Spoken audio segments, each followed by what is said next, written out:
මලපොතේ අකුර. මලපොතේ අකුරක්වත් දන්නේ නැහැ කියනවනේ. ඔය මොකක් හරි කියවන්න ලියන්න බැරි නම් එහෙමත් දැන් තමයි යෙදෙන වෘත්තිය පිළිබඳව මොන්නේ නැත්නම් විද මහත්ෙක් නම් විද මහත්ේ කාර්යය දන්නේ නැත්නම් එතකොට වාහන හදන මිනිස්සු කියාගේ කාර්යය දන්නේ නැත්නම් ඒ උදේ මලපොතේ අකුරක් දන්නේ නැහැ කියලා අපේ ව්‍යවහාරයේ යෙදෙනවා.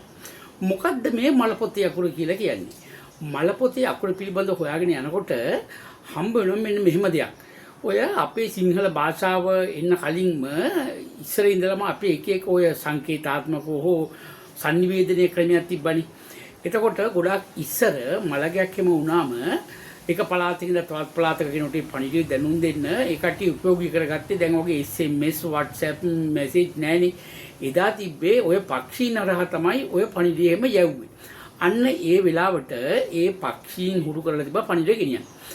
ඔය විදිහට මලගයක් වුණාම ඒ පක්ෂිකගේ අතේ පණිවිඩයක් යවන්න මෙන්න මේ වාගේ අක්ෂරයක් තිබ්බා නේද? මේ වගේ සංකේතයක් තිබ්බා. මේක ඔය තල්පතක ලියලා ඒක අර පක්ෂියට දීලා ඔය සැලලිහිණියෙක් හරි ඒ වගේ පක්ෂියෙකුට දීලා එයාගේ අතේ අර පණිවිඩය යවනවා අදාළ තැනට. එතකොට එයාලා දැනගන්නවා මෙහෙම මලගයක් වුණා කියලා. ඔන්න ඔහොමත් ඔය එක තැනක තියෙනවා. මේ සංකේතයේම දැන් මේ සංකේතයේම පසු කාලීනම මෙන්න මේ විදිහට වෙනස් වුණාද කියලා තියෙනවා. මේකත් ඔය මලපොතේ අකුරු විදිහට තැන් තැන් වල සඳහන් වෙන එක්තරා සංකේතයක්. එතකොට මේ මෑත කාලීනව දැන් මේ වෙනකොට ගොඩක් කට්ටිය කියන මේ ඉයන්න තමයි මලපොතේ අකුරු කියලා. මෙන්න මේ ඉයන්න මලපොතේ අකුරු විදිහට සමහර තැන් වල කට්ටිය කියන.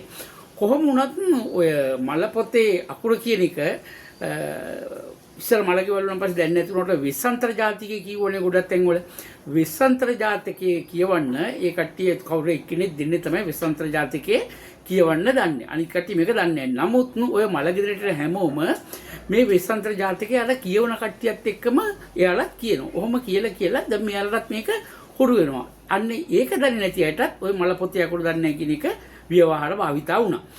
කොහොම වුණත් මලපොතේ අකුර මෙන්න මේකයි කියන පිළිබඳව සඳහනක් අහවල් තරක ලියවිච්ච තැනක් ඒ විදිහේ ඔය ශබ්දකෝෂයක වගේ එහෙම සඳහනක් නැහැ. ඔය කටවහරේ ජනවහරේ ආපු එක තමයි මේ මලපොතේ අකුර කියන එක. මම මේ සඳහන් කළ මෙන්න මේක මේ මූර්ත ලයින් දෙකක් දෙපැත්තට ලිව්වා වගේ එකක් තියෙනවා. මේ පයන්න වගේ තව එකක් තියෙනවා. ඔය විදිහට තමයි ඔය මලපොතේ අකුර කියන සම්බන්ධයෙන් සඳහන් වෙන්නේ. එහෙමනම් අදට මම නතර වෙන්නම්. හමු වෙනනම් තවත් දවසක එතෙක් පරිස්සමෙන් සතුටින් ඉන්න. ස්තුතියි.